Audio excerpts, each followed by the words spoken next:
Ani khaidoknare chap chabi fix 700 gram oiduni ko dumi ko jo hen tamoi bani silence to bai sin khre kata to si me pitrik na te si ti podrok ni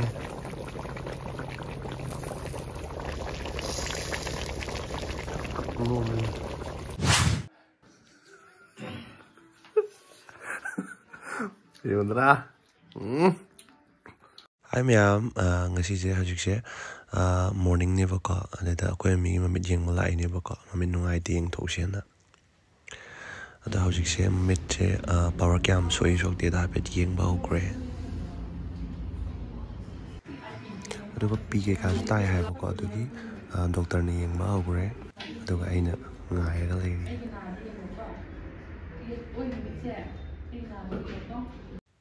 aduga hojik yengba loisalle aduga hojik se frame ke ka do amu sin bagi lens ka lobagi ju ngai hidak ke ka lobagi aduga bani ki video lai te mu bang to video nam dani ko adugi okhar lore aduga thong doi ne ba dumi ko jo hen tamoi bani silence to bai sin khre kata to si me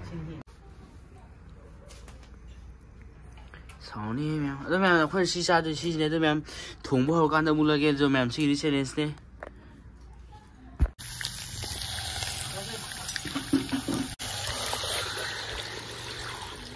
Cái máy đó thùng gì này máy đó bên thùng này có hàng xoáy nó phun tụi xe. Đó cái một băng cái mi. Ready later. Khôi ignore đâu vì đó khôi background chứ. Khôi lấy cái tiền sọc về hồi chỉ kỹ hồi này đi. Nó chỉ Master Chef ne khoi sister Master Chef chi je wen tai na han ga dam ni da moi ba ni da silence ma mai da to mi sau ba hor ko ma yo hang tok sa ba hayo hai breng ga hang tok sa ba ma kom hang tok sa ba do ga di borong sau jaram ba aduga amtang thak ontok sa ba hayo ne to thak ontok sa ba hayo hai ben amuka zo ontok sa ba ontok sa ba lo kan da mahi je fazana haidok shi ta wone ai mabani sa ba da zo na to na mabani ka tangi ni ko se akoi di out de akoi numidang ju dieting do re to sima chama sin extra ma do si ji extra ji ani se ka tani extra dawen thong lo ga mu on the dia re si di ko ha be khang na ba on the dia re ten ko ta ba ho je do ni da memory oi ho na ba ni si ma pong mai hayeng samai na le me do ning jang ho na ne na nam jan ba ni da do di nga tang le ga sum ulak ke yeng si kuchiong se sigi ne ba aina thong ju jing si cook ano bong wai jing si kuchiong aina fruit ama chu changjalo buda gloves u phau dra ba madu ga di oina chu ra ga leram le to kine dum yeng si lai ba ka te lo sanam ka ram na le ne ka mo le thilo hai le chanam le hai le kwan Forty le ga. Okay, ama ka tango le siya. Teli dira kan le bida. An sau go re do si mahinga ji haido khran ni ba ko. Dukan da ni tau du siya. Do mai da thong kan da hau bu ne, mai da si thong siya. Singa ji lai ta bi da ni tau ji. Are re bi ni thajal li jo. Gorong. Akoi kai no su no ji pot pa ba ne. Si bong phang một bọn này, đó là máy sang của đi bong phang là mỗi con, hết rồi. Special là nó phang gì vậy bọn?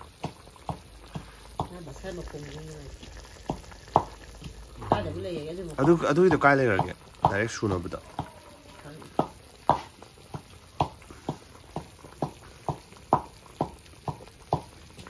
Mà đang ổn này thì chúng ta phải 무슨 거지?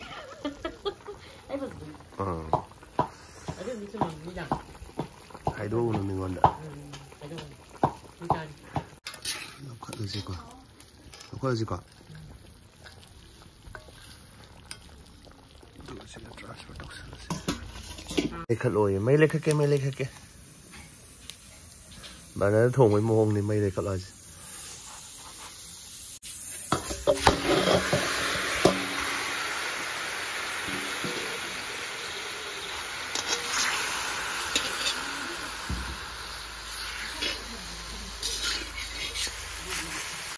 ꯍꯧꯔꯦ ꯍꯧꯖꯤꯛ ꯑꯗꯨꯒ ꯃꯩ ꯂꯩꯈꯠꯂꯁꯦ ꯃꯩ ꯂꯩꯈꯠꯄ ꯑꯩ ꯍꯩꯇ꯭ꯔꯤ ꯁꯤꯁꯦ ꯂꯩꯈꯠꯄꯤꯌꯣ ꯁꯤ ꯃꯩ ꯈꯨꯂꯩꯈꯠꯁꯦ ꯑꯩ ꯀꯣꯛ ꯌꯥꯝ ꯉꯥꯎꯕ ꯃꯩ ꯈꯨꯂꯩꯈꯠꯅꯦꯕ ꯑꯣꯀꯦ ꯁꯤꯔꯣ ꯃꯩ ꯂꯩꯈꯠꯄ ꯍꯥꯏꯁꯦ ꯁꯨꯃꯥꯏꯅ ꯂꯩꯈꯠ ꯐꯤꯂꯝꯒ ꯂꯥꯎꯕ ꯃꯥꯟꯕ ꯑꯃ ꯂꯥꯎꯔꯤꯁꯦ ꯉꯥꯛꯇꯪ ꯁꯨꯝ ꯌꯦꯡꯉꯁꯦ ꯁꯤꯁꯤ ꯐꯖꯔꯕꯅꯦ ꯑꯣꯜꯂꯤꯅꯦ ꯊꯣꯏꯒꯤ ꯑꯣꯜꯂꯒꯗꯤ ꯄꯨꯔꯛꯄꯅꯦꯕ ꯑꯗꯨꯁꯨ ꯇꯪꯈꯥꯏ ꯆꯞ ꯆꯥꯕꯤ ꯑꯣꯟꯊꯣꯛꯏꯅꯦ ꯍꯥꯏꯕ ꯍꯥꯏꯗꯤ ꯁꯨꯃꯥꯏꯅꯕ ꯅꯠꯇ꯭ꯔꯥ ꯍꯥꯎꯗꯤ ꯊꯣꯛꯂꯛꯑꯦ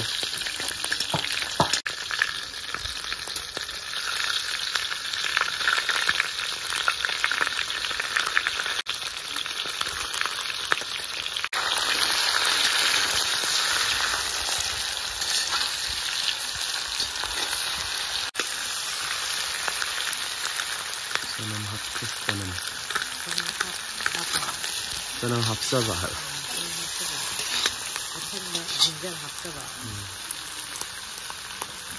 ꯖꯤꯡꯒꯔ ꯍꯥꯞꯆꯕ ꯖꯤꯟꯖꯔ ꯅꯠꯇꯕ ꯖꯤꯡꯒꯔ ꯌꯥꯔꯦ ꯑꯗꯨ ꯄꯛꯇꯦ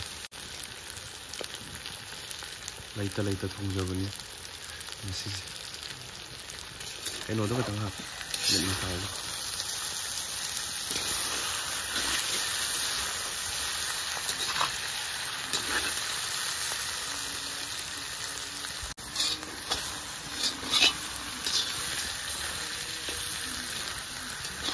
ꯃꯩꯗꯤ ꯐꯥꯔꯦ ꯕꯔꯅꯔꯗꯩ ꯍꯦꯜꯂꯦ ꯃꯣꯔꯣꯛ ꯌꯥꯎꯈꯤꯗ꯭ꯔꯕꯅꯤ ꯑꯗꯨꯗꯤ 이제 모록 다 버려 하나. 뭐 다른 다 버려줘.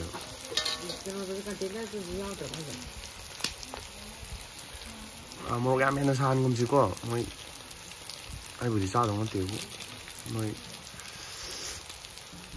딘디 어떠 파웨.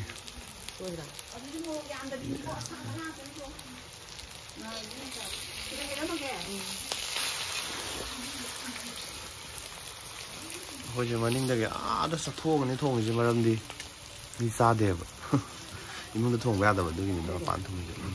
내가 써지. 아, 내 그럼 뭐 하이로.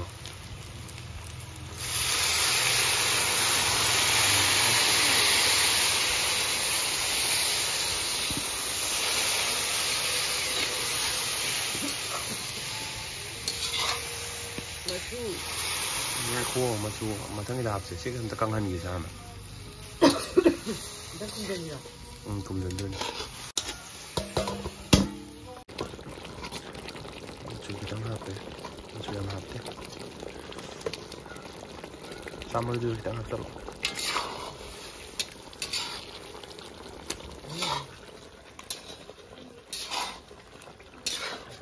sao sao đây rồi thì mang tới chứ Kitty Kitty Kitty Kitty 참으로이 합선세 양 합금지 허리에 뭐 합시 더옷 칼비로 알루 합선비로 합선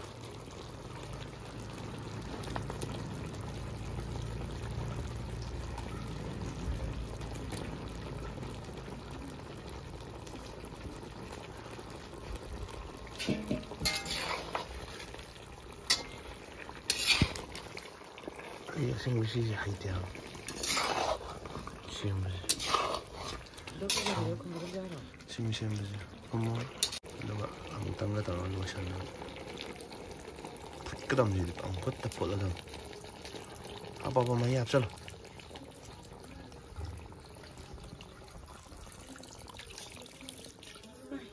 Yengasi sida. Put la yengasi. Sumaina amuk ti thongdri. Sinam. Mukhung khamjanbiro.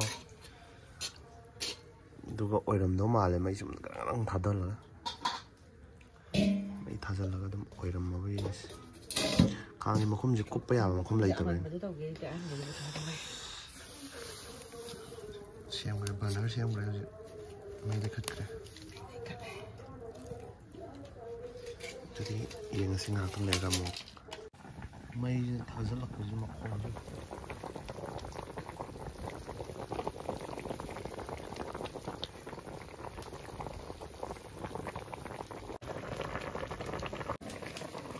Thum hapsalasi.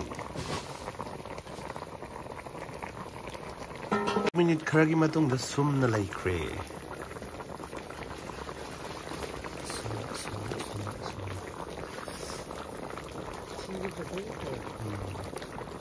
Banar je phawe ne. Oi. Tin yo le seng bai ne do. Cha bi cha ro da ban.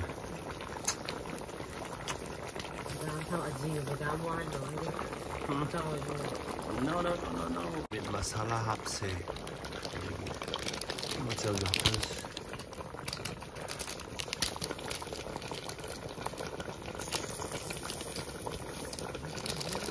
Ada apa sih nak?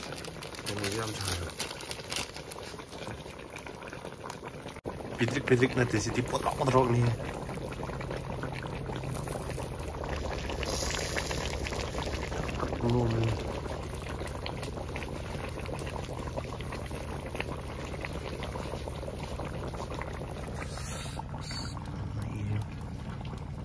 May tare. Final stage se aure aduna je solam dai kari kan du hawre finish voice pham do mo saram dai do mo sema ga ulak ke se bis khai do ke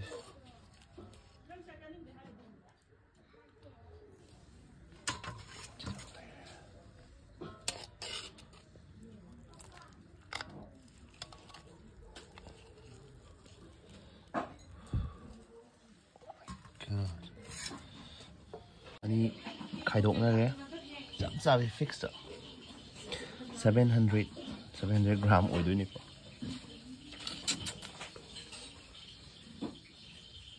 lore to bani ju ready la re sene re 730 gram ne kg makhai kg ama phaning se lai bane ba ade kg amam din ngam moi na ina lok to bane ba kare ka aduga mabani chawa video di mabani channel dom thagal kani do link to description da pamge me am jing bio